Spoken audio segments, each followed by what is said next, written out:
out bubbles when I speak. I'm a freak, because she's a seed out for me. I'm unique, there is only one of me. I'm complete, so I really don't care what you think of me. I'm a geek.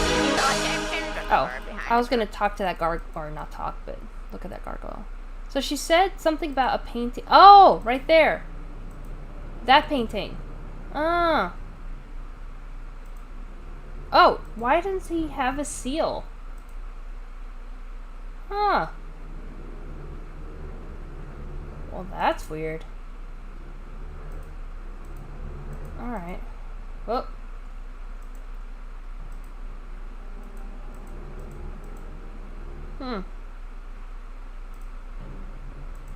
Weird.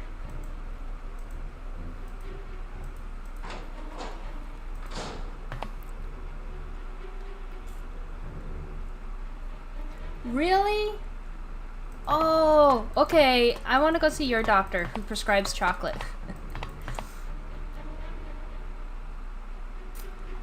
That is actually very true.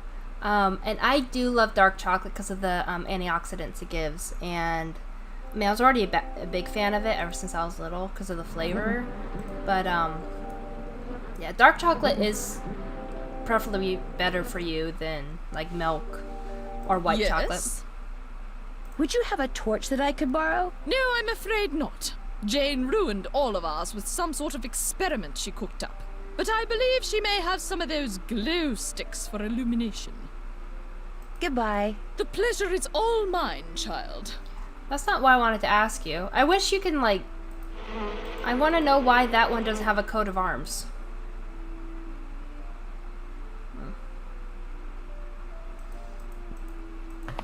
Oh my, you're looking a bit peaked today. My mom has a medicinal chocolate stash in the pan. That is awesome. Maybe that's what I just need to start having. It's just a medicinal... Because, I mean, I love dark chocolate, too, because I can have a chocolate moment and not have to eat a lot to be satisfied. Maybe I should start that. Like, maybe I should build one. Because I would love just to have a chocolate moment every night and feel okay about it. Who else can I ask about? Oh, you know, maybe we can ask Nigel about the coat of arms.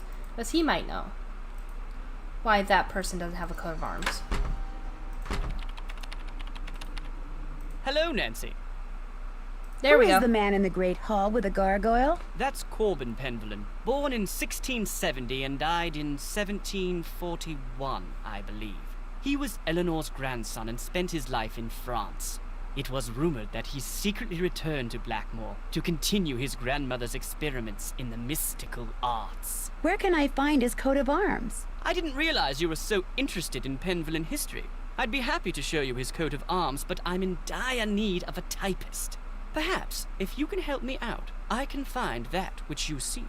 It's a deal. What do you want me to do? Perhaps first we should see how fast you type. This program will rate your speed. Just type the characters that appear on the screen. If you're good enough, I'll let you type up my memoirs, and then I'll let you see the coat of arms. Okay.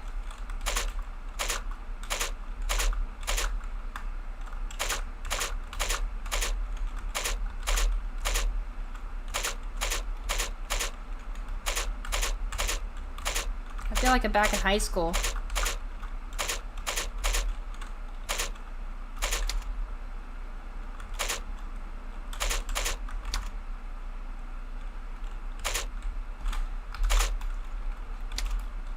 Oh.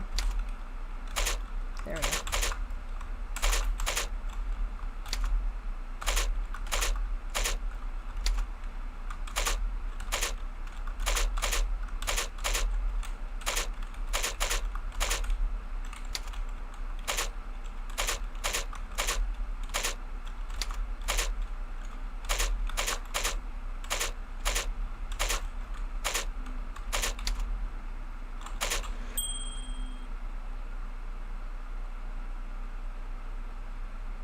Excellent score. Now, here's what I'd like you to type up. These are my memoirs. I think you'll find them quite interesting. Oh boy. Well, at least I don't have to type this. These are the most boring memoirs I've ever read in my life. I don't keep a stash of chocolate anywhere because I have zero self-control. Yes, that's exactly it. Done. Finally. I feel That like would I've probably been be mine. typing forever. Nigel! Nigel!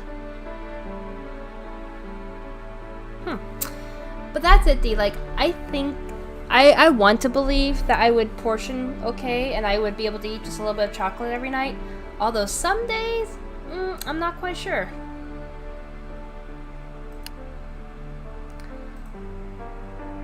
Oh. Thanks much for your work. Here's a reward. Attaches a sketch of Corbin's crest I found in the Chateau de Vertou in France. I've never found a picture of it here in Blackmoor. Oh. Okay. Well, there we go, everyone.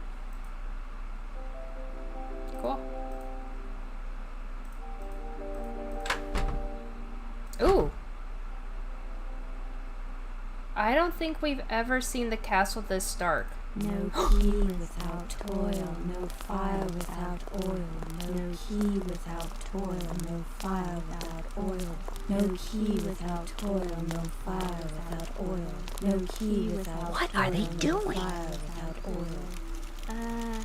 Oh yeah, my actions ensure that my name will endure to the end.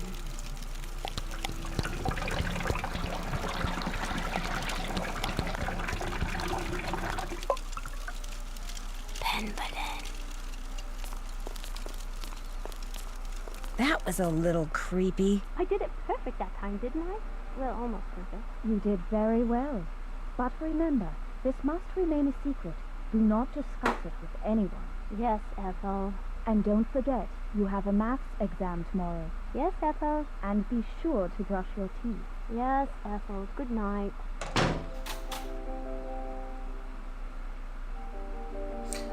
Okay, what did I just witness? Okay. What kind of tutor is she? Okay. Well, fair enough. Alright. D, I bought 4 boxes of snap crackers. Each box should have lasted 3 to 4 days with generous portions. All 4 boxes. Yeah, that sounds about right, man. Oh. Smells like oil. Huh. Alrighty then. Well.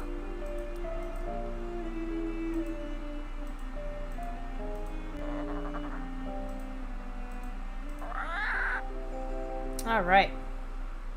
Let's see, is she still awake? She's probably sleeping. Okay. So it is that late. Okay. Let's open this up, shall we? Alright, I'm guessing it's twice to the right, once to the left, one here, let me write this down. Alright, let's see.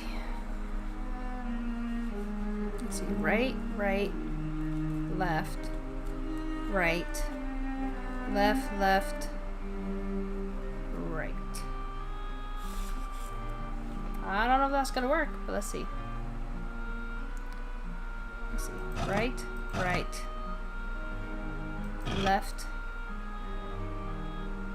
right, left, left, right. Ha! Look at that. Yeah. See, but I don't beat myself up too much about it because of my dietary circumstance. I'm still adjusting to actually eating food regularly and I have super high calorie requirements. Exactly. Well, that's it. I don't think anyone should beat themselves up about food. You know, I know when I was younger, especially in high school, I was addicted to the wrong kinds of foods, like fast food and high calorie, but then I lived a very high stress, very sedentary kind of life, and I was unhealthy. I think what's more important is about being healthy, and no food I think ever should be restrictive, I guess. You know, unless you have like dietary needs, but you should just everything in moderation, you know, and just take care of yourself. Being healthy is better than being like, I guess for me, like image that society wants to create for you.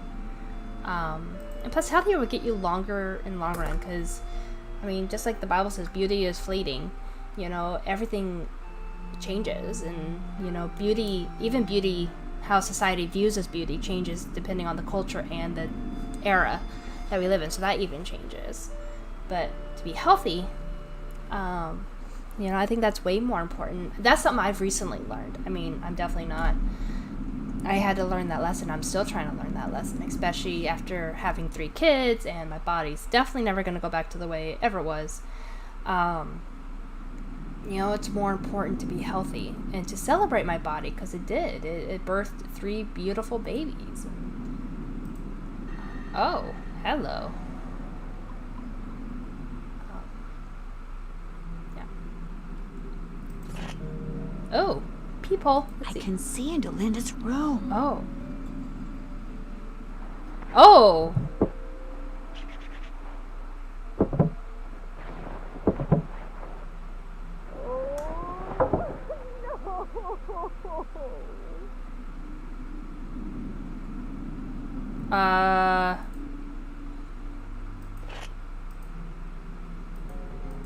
Okay, I remember that part. I do remember that from when I was younger.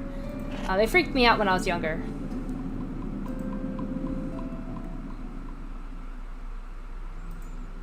Only the blameless shall pass here. All others shall transform into beasts. Tooth and nail shall grow long, and hair shall turn coarse, till their aspect be as loathsome as their cold hearts.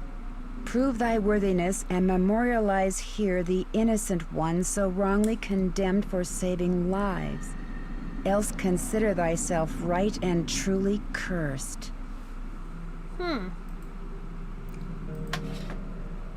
Oh.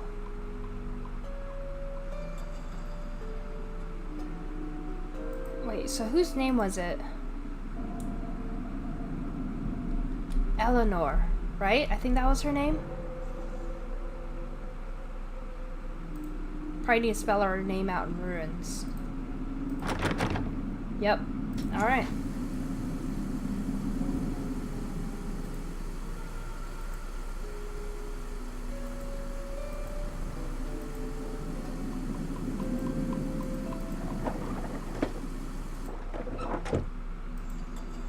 Alright, well.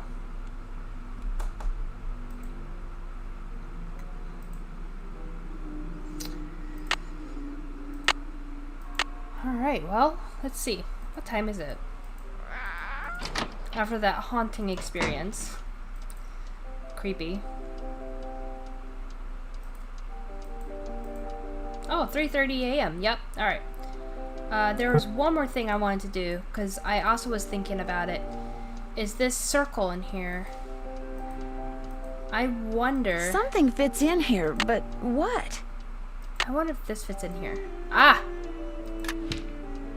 Oh! Yep, nope, okay. Well. Okay, well, I'll have to figure that one out. Okay. So another puzzle to figure out. Not quite sure about that one. I think we need to spell Eleanor's name out in the ruins. But let's go ahead and wait until everyone's back and awake so I can ask some questions from Linda, man. Let's do 6 p.m., guys. Again. Yeah, there we go. I think that's good. Right? Or is it 4? I think it's 4. When everyone gets out of school. Let's try that one. Okay. What was that?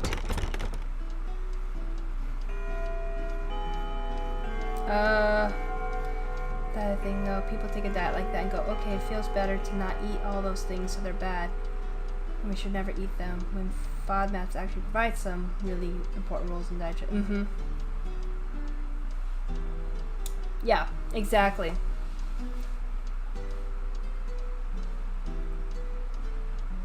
Exactly, D. And I think that's why it's important to have doctors and good dietitians that you trust to talk to them, and then they can help you make that transition. Okay.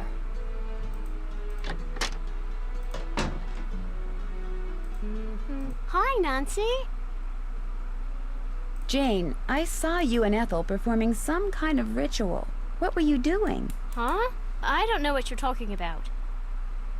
You and Ethel were pouring oil or something down some kind of drain. Coo, you're a daft one. Imagine me and Ethel running around in the middle of the night pouring oil down drains. I didn't say anything about it taking place in the middle of the night. Well, isn't that when weird rituals usually take place? In the dead of night? Anyway, you were probably just having a bad dream. Believe me, this castle can sometimes give you nightmares. Mm-hmm. Sure. I should get going. Come back soon. Alright, so we're not gonna address it. There was like a creepy, like, thing going on. I mean, nothing out here? I mean, I don't think I could get to the windows, no. Or the fireplace. Nope, okay. Well, I guess we'll just take a look around.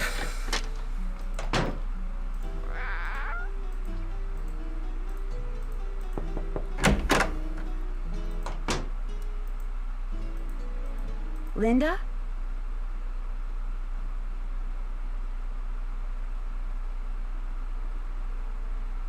Is there anything I can get for you? A well full of nice cold water sounds good. My mouth is so dry and I always seem to be thirsty. And I get so hungry. You should go. Why? I said go. Now! Get out! Do you hear me? Get out! Okay. Well, I guess she's done talking to us. Oh, whoops. Right now.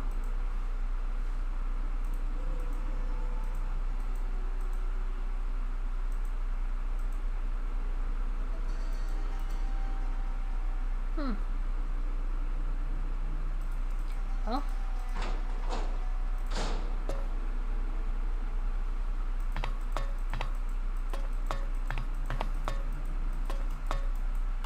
Let's go talk to what's her name to see. Once I tot you up again, you'll be right as rain. Yes? I think Ethel is trying to recruit Jane into some kind of secret society. Oh, for heaven's sake, child. Where did you ever get such nonsense? I saw Ethel and Jane performing this ritual in the Great Hall in the middle of the night. Poppycock! A ritual in the middle of the night? Young lady, I will not abide such wild stories. Imagine Ethel Bossany recruiting my grandniece into some kind of secret society. Next thing you'll be saying Linda has been cursed by some roving spirit, or that we have ghosts prowling about. Do you believe that Blackmoor Manor is haunted? No, of course not. I've lived here for many, many years, and I can tell you without a doubt that absolutely no ghosts walk these halls. An occasional odd creak here and there, yes, but no ghosts. But I do sometimes wonder if those who have passed away remain with us, lingering on. I miss my brother terribly, and I sometimes wonder if he is in some way still here. Goodbye. The pleasure is all mine, child. Okay, well. Well, yeah, no one's gonna believe us about Jane and Ethel. I mean, come on. That's just crazy, right? I kind of want to meet Ethel again, man, and just kind of be like, okay, what are you doing to this poor innocent child? Come on. Alright, let's see if Nigel has anything to say. Let's see, this is... Oh. Is it Elena? Eleanor? Yes. I'll let you get back to your work. Goodbye. Let me see.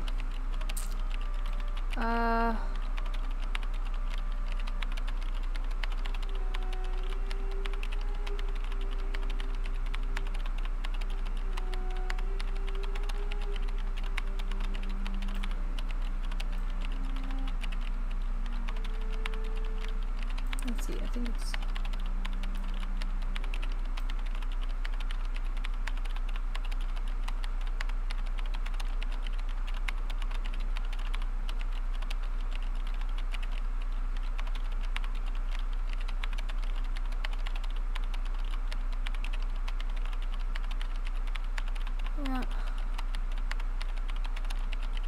think it's Eleanor.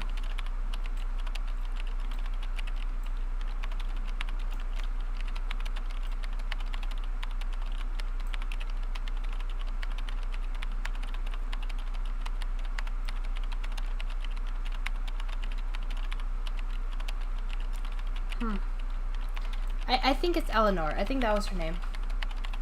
Let's see. Fun fact, while I can't eat a lot of individual components, but the pizza is my safety reset food when I'm having a bad reaction to something else. Balance is so much more important than food avoidance. I agree. 100%. I think it's once again all about balance. It's about moderation. It's about feeding what your body needs, because we're all different. We're all made different. Our bodies will naturally want and need different things. Our metabolisms are different. I think that's another thing that it irks me so much, especially, I mean, voicing on the women's side, how a woman has to look a certain way in order to be deemed visual. But even then, like, there are women that are too skinny, two women that are too big, and I'm like, guys, we were made beautifully diverse, and so our bodies are going to be beautifully diverse, and so it's really important to remember that, and that your body's gonna look and be different because your body is different, and that's okay. There's beauty in diversity. But once again, that's something I have to tell myself, because everything that I fed my brain and lies I told myself for so long. You know, I personally villainized food, and I thought, well, I can't have that, and I can never do that, and it's like, I think also being a mom helped me with that, because it taught me just to kind of relax and let go and be like, you know what, it's okay. It's okay. Because I have a daughter watching me, and I want her to know that she can love her body exactly how it is. Absolutely, and get microbiome as a unique as fingerprint, which means things get digested differently too. Exactly. Our bodies, down to the very core, is different, and there's nobody else like us ever. And so we're unique. And so we have to treat it as such. Let's see. Oh, right. Ask Lulu about the passcode. And then I think there was runes in here.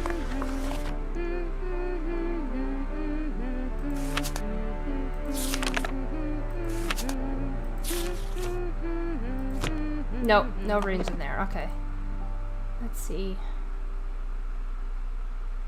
Was it over here?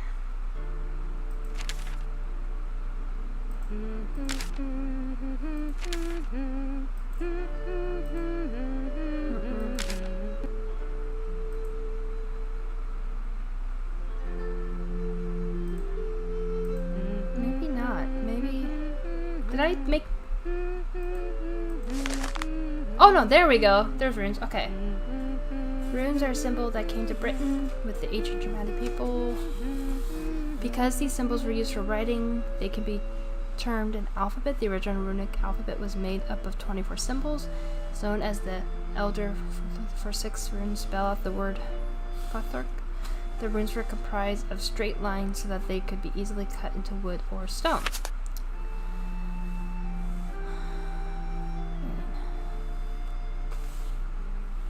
Okay, so F-O-T-H-A.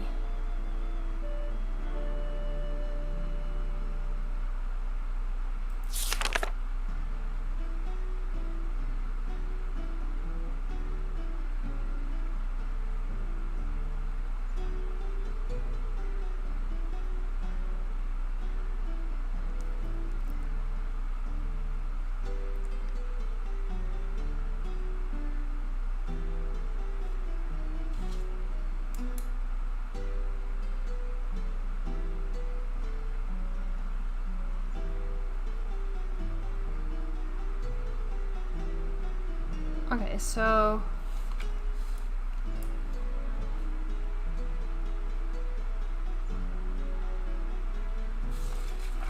alright, so let's try Eleanor. So E is gonna look like an M. L is gonna be that. X. L-I. Let's say in O is, what was that? That was that one. And then an R.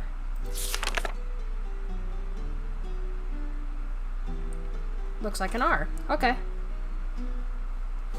Let's try that.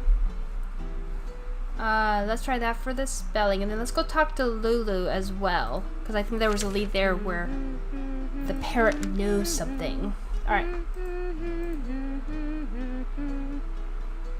Oh, here, monsters. Nigel gave that to me when I was in the library once. I think he was hoping it would scare me, but it didn't. I'm too smart to believe in that sort of stuff. Werewolves, yep.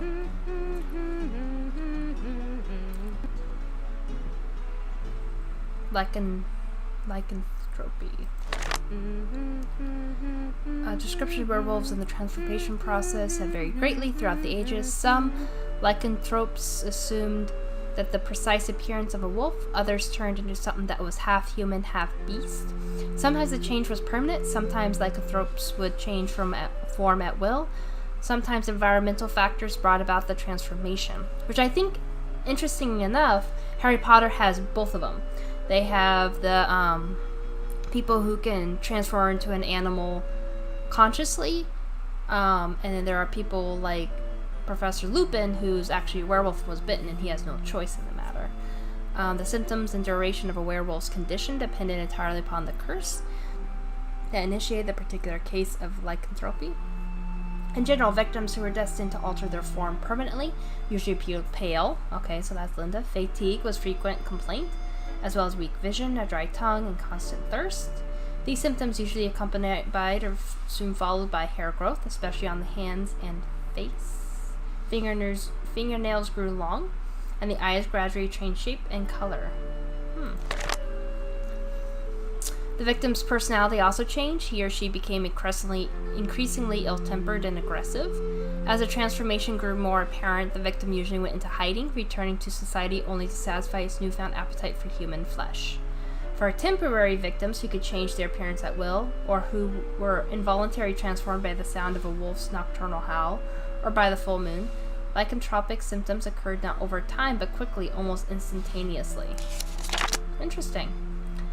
They were forced to assume human form again at sunrise, either by shedding their hair, claws, and fangs, or by taking off their skin and hiding it intact. Ooh.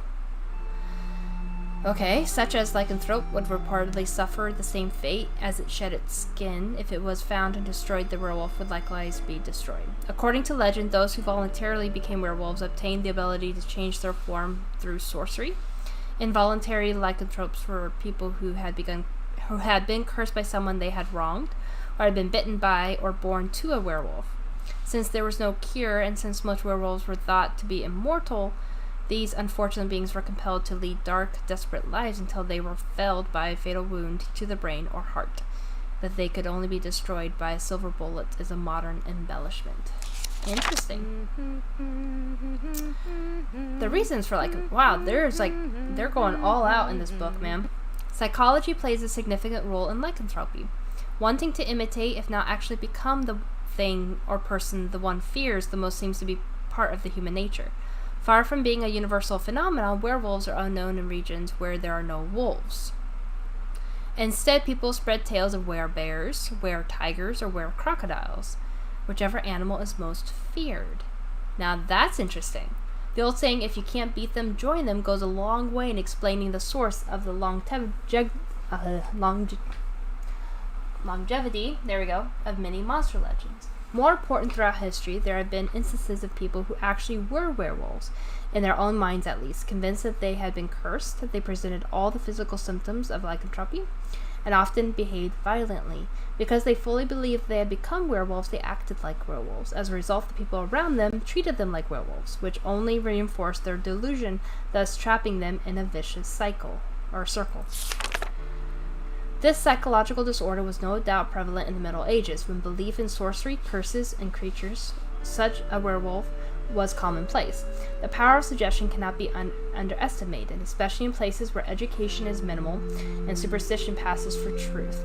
Instances of lycanthropic disorder are rare in modern times, although it is possible that many cases go unreported due to misdiagnosis or familiar embarrassment. For research psychologists as myself, oh, can I call her?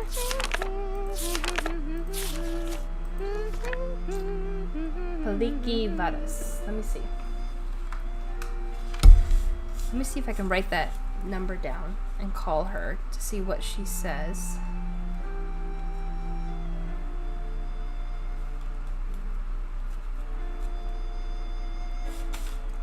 Interesting.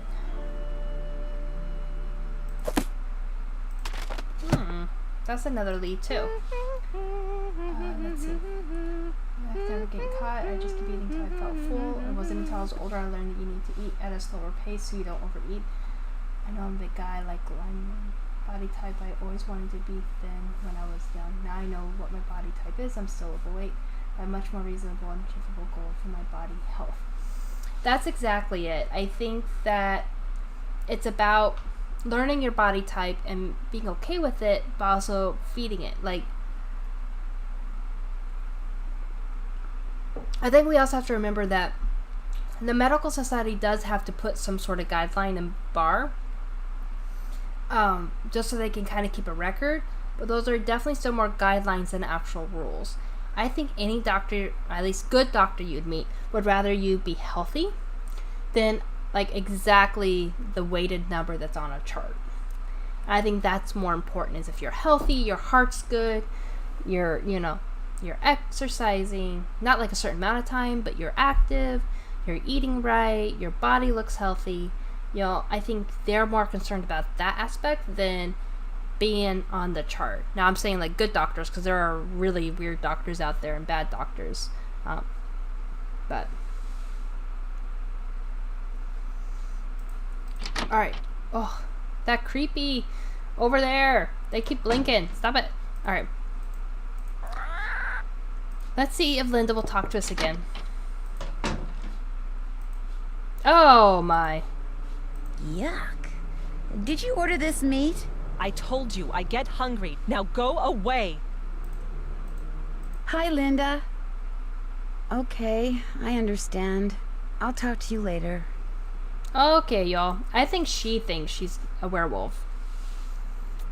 'Cause yeah, that's a little rare for my tastes.